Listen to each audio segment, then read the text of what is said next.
Ito yung zipline guys, oh. Ayan, oh. Ang saya. Kung namimiss nyo yung Baguio guys, meron din mga nagtitinda dito na strawberry taho. Strawberry ice cream ka lang hinahanap to. Kasi naman, pwede kayo mag-lunch dito, tas ang view nyo, oh. Diba? Meron. So, ito yung sikat nilang windmill dito. Parang Camp John Hay, no? Ito pa yung isa nyong option dito. Beer Joe, coffee and juice. So, ang ganda rin niya, oh. Hi, guys! Hello. Welcome to Tagaytay! At itong vlog na to ay para sa mga katulad namin na hindi nagagawin madalas dito sa Tagaytay. So, guide to para sa inyo kung ano-ano nga ba yung pwede nyong puntahan kung meron lang kayong isang araw para lumibot sa Tagaytay. So, ngayon, nandito tayo sa first stop natin sa Picnic Grove. So, yung una natin gagawin, guys, is mag-settle tayo ng parking fee tsaka entrance fee. So, ito yon. Meron sa amin binigay na papel dun sa may baba. Tapos, isi-settle namin siya dito. So, ang presyo ay 75 pesos per person yung entrance fee. And then, yung parking fee ay 50 pesos. Mukhang dito yung bayaran. Ayan. Ito yung rates dito sa Picnic Grove. So, yan. Depende pala yung parking kung anong dala nyo. Pag van, mas mahal siya. Tsaka bus. Tapos, may mga cottages din sila. So, kung marami kayo, sulit yan. Pag motorcycle pala guys, wala siyang parking fee. Entrance fee lang yung kailangan yung bayaran. Malapit sa payment area, meron din silang restroom dito. So, malinis naman yung restroom nila. Nakapag-restroom ako, pero may bayad siya. 10 pesos each. Ito yung designated parking area for motorcycles. So, libre lang yan. Pwede kayo mag-park dito. Entrance fee lang yung babayaran nyo.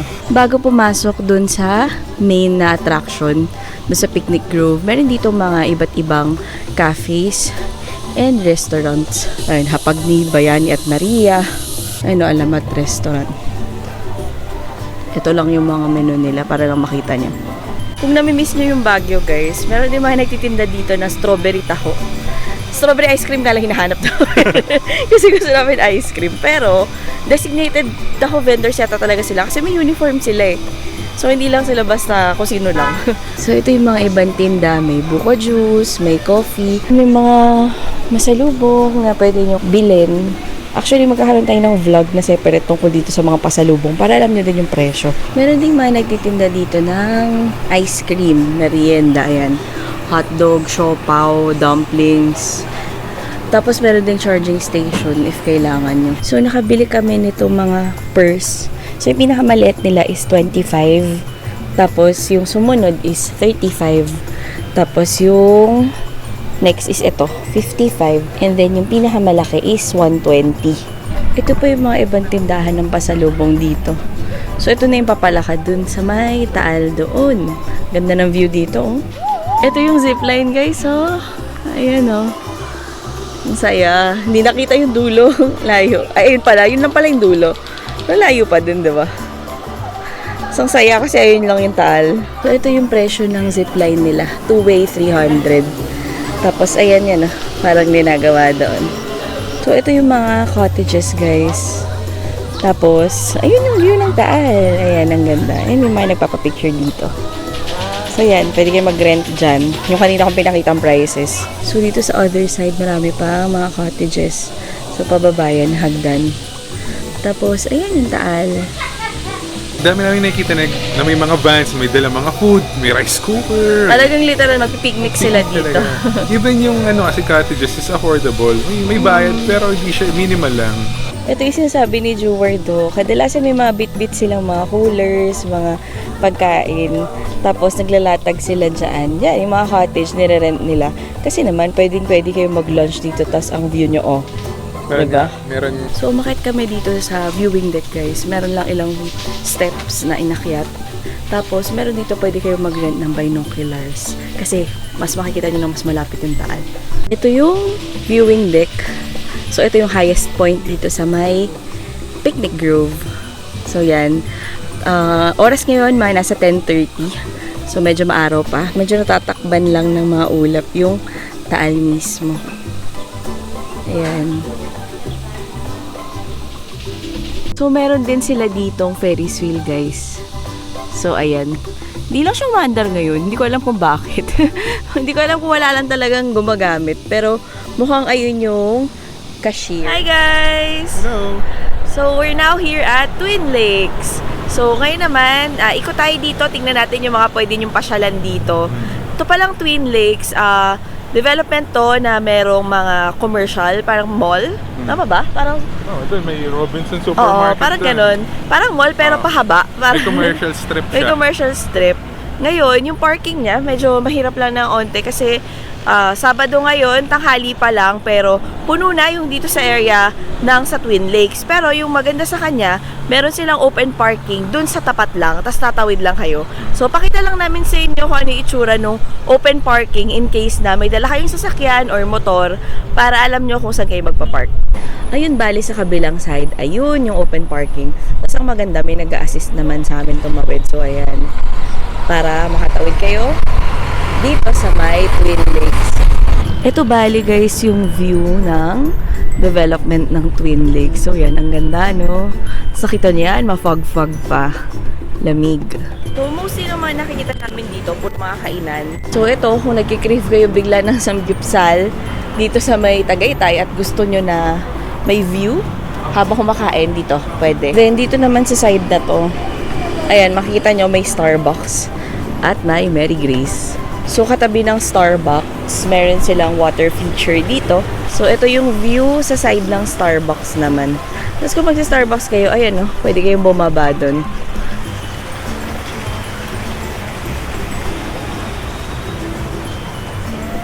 For Chinese food, ayan, may hapchan. Ang paborito ng mga tita. Mary Grace. Ayun, sa dulo, may view o.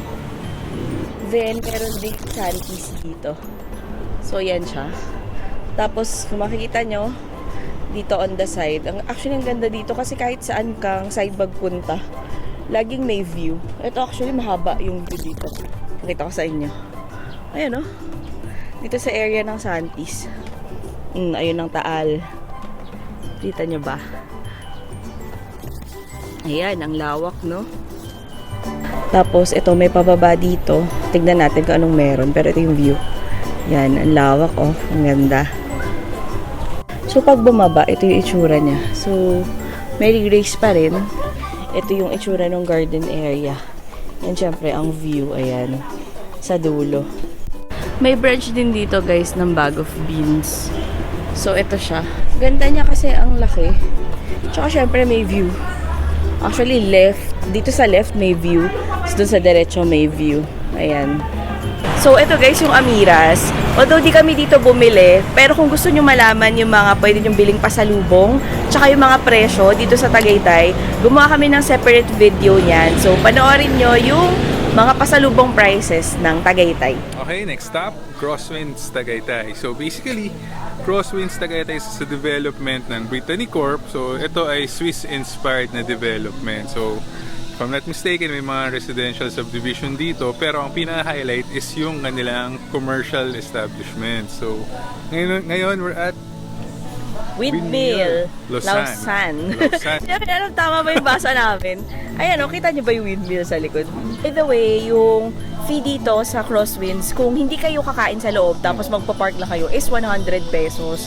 Pero kung makakabot kayo ng 500 pesos sa kahit anong restaurant sa loob dito, free na yung parking nyo. So, papakita namin sa inyo yung mga options nyo dito. So, isa to, yung Windmill Lausanne. Pero papakita pa namin yung iba nyo pang pwedeng pagpilian. So, ito yung sikat nilang windmill dito. Windmill Lausanne. Tapos, ayan, may mga katabi ang mga kainan. Actually, ito mismo kainan siya. Ito kabila, Dear Joe. So, ganda din niya, oh. Ganyan yung design niya. parang medieval. Oo, medieval. Tapos, pakita ko lang din sa inyo dito sa loob ng windmill. So, ito yung itsura sa loob ng windmill. Ganda nung interiors niya. Ito pa yung isa nyong option dito. Dear Joe Coffee and Juice. So, ang ganda rin niya, oh. Very cozy. Ayan siya. Mas meron siyang second floor. So, ganito yung itsura ng sa second floor. Parang rustic yung, yung vibes, no? Ayun, oh, may letters to Joe pa siya. Tapos dito kayo order. And yan yung mga pagpipilian. So, sa second floor, guys, itong Dear Joe is itong Joe's Tavern. Iba din yung itsura niya. Kakadugtong siya. Pag umakit kayo ng hagdan doon. Mas malawak din siya. Iba lang yung klase ng upuan niya. Ayan o. Tapos may menu din siya dito. Hindi ako sure if parehas lang to dun sa baba. Pero sabi sa akin kanina sa baba, baka hindi. So ngayon naman guys, naglalakad kami dun sa may walkway ng Crosswind. So para itong medyo Baguio feels. So pakita namin sa inyo kasi puro pine tree sa paligid. Ayan siya oh. Parang Camp John Hay, no? Kasi yan, puro pine trees siya oh. Tapos ito pa yung paligid mo. Kahit amoy. Kahit daw amoy. Anong amoy? Amoy Camp John Hay. Ayan o. Tapos may mga kainan din doon sa likod doon. Pero para makababa kayo dito, syempre kailangan nyo mag-park. So may mga parking naman dito sa gilid-gilid na yan. Isa dito is itong Napa. So itutour lang namin kayo sa loob. Yung food review natin at saka yung pagkain natin, mapapanood nyo doon sa video na worth to eat in Tagaytay. Pero for the sake lang na kung mamamasyal kayo at gusto nyo makita yung loob, tara, ikot tayo. Ito yung itsura nung area nila. Meron pa din dito sa pababa. Very European yung style dito. Ito yung view mula sa gilid ng Napa. Ayan. Kasi yung tugtog very European, diba? Ito naman yung itsura ng interiors nila. Ayan, ang ganda no. Tapos may mga upuan sila sa taas, sa baba, or dito sa labas. Isa lang guys yung Napa sa pwede nyong puntahan dito. Kasi maraming mga restaurants dito sa Crosswinds. Pero kailangan yung tandaan na kailangan maka-minimum of 500 pesos kayo pag pupasok kayo dito sa loob ng Crosswinds. Kasi pagbabayarin kayo ng fee na 100 pesos ba? For parking kapag hindi.